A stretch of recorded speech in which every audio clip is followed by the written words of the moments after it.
Таңертең тамақтан бұрын аш қарынға жылы су ішкен дұрыс дейді мамандар. Ұйқыда жатқан ағзаны оятып, асқазан жұмысын тамақ қорытуға дайындауға жақсы әсер етеді деседі. Аш қарынға су ішудің бұдан басқа қандай пайдалары бар, соны қарастырып көрейік. Ағзаны тазалайды.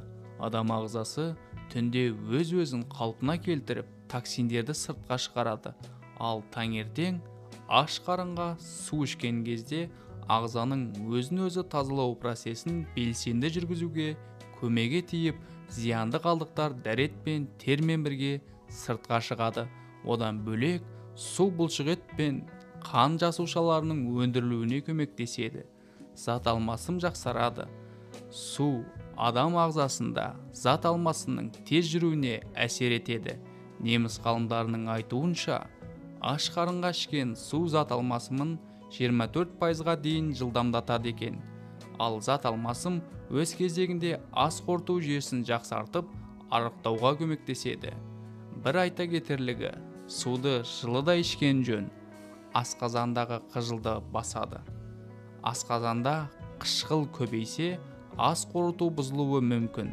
Ал аш қарынға жылы су іше отырып, асқазан қышқылын реттеп, қыжылды басуға болады. Беттің терісі жақсартады.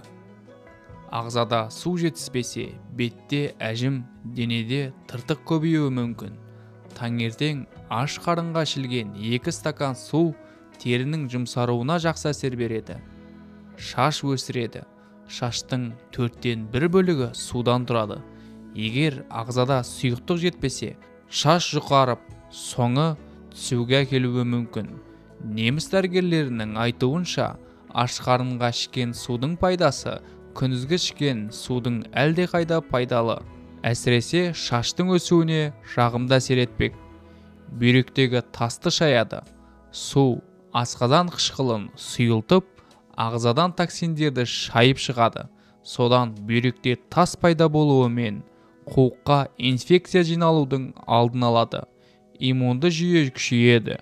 Аш қарынға ішілген су ағзаның лимфатикалық жүйесін қалыпқа келтіріп, вирус пен бактерия сынды ауру туғызушы патогендерге қарсы иммунды жүйенің күшеюін қамтамасыз етеді.